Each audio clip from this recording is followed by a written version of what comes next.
Hello, Spider Wayne here, and today I'm going to talk about an issue that's common with virtually all Spyder RTs that are 2020 and newer.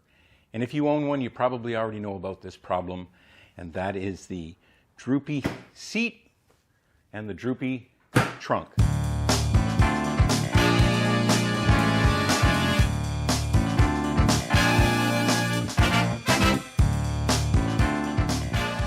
Unfortunately, Showchrome puts out the solution. They're relatively inexpensive. You can find these pretty much at any business that sells aftermarket parts and accessories for the Spyder. I got these at Slingmods. And this video is part one where I will be installing the trunk shock. And since I'm a retired bean counter, if I can do it, anybody can do it.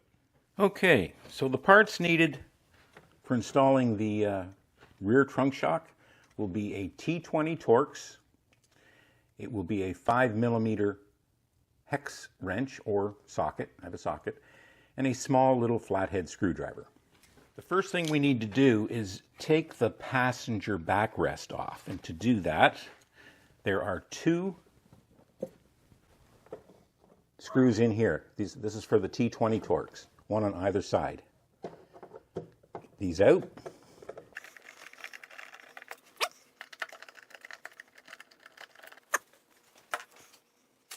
Okay, now that we've removed the two Torx screws that hold the backrest on, we just need to lift up and remove. It hangs in there on these two plastic hangers. Okay, now that we've lifted the backrest off here, it has exposed the shock, which is right here. Here's the bottom. The top is still in here. To get access to the top, we have to remove the bottom first. This will be the one we will be putting in. To remove it, you just take your small flathead screwdriver. There's a clip around the bottom here. You just wedge it in there and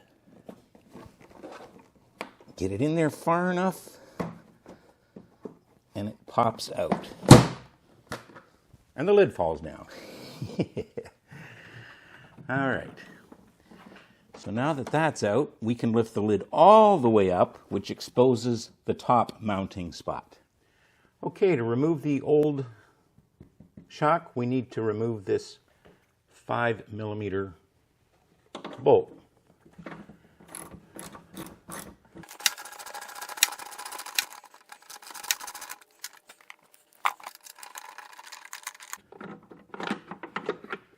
Then it just lifts right out.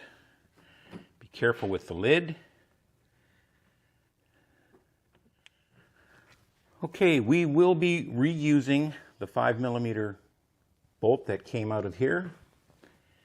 Now when this goes in, the bottom will snap onto I guess a ball-headed bolt. It'll snap right onto the ball, and the top needs to go in here. So I need to put this in first and lift it up to where it needs to be so I can drop it down, and then just put it in finger tight to start with.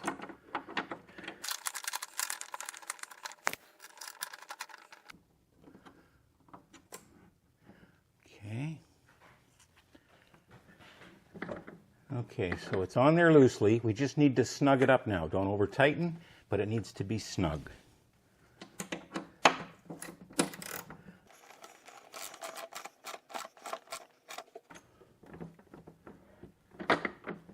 Okay, that's good. Okay, so now that we have the top snugged on snugly, not too tight, but snug, we just need to attach the bottom. So there's the ball-headed bolt that we need to snap it onto. You just make sure the hole at the back is lined up. Adjust the top until it's over the bolt. And snap it on. And then it should work.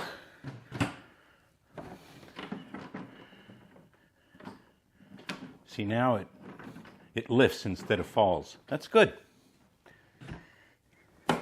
Okay, to put the backrest back on, the lid needs to be open to keep this shock out of the way.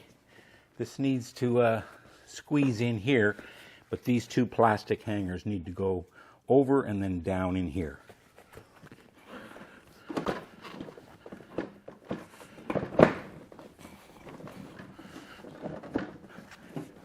Torx 20 screws will go in here and here, and the holes are lined up.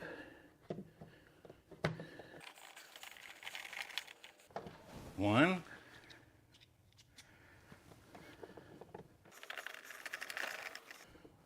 And two. And finally, just check, make sure everything's secure. The trunk, now it lifts up. Everything works, everything's secure, done. Okay, so that's it. That was a pretty easy job. Look for my part 2 where I install the seat shock. That one's going to be a little trickier. But if you stuck around, thank you so much. And until next time, please take care.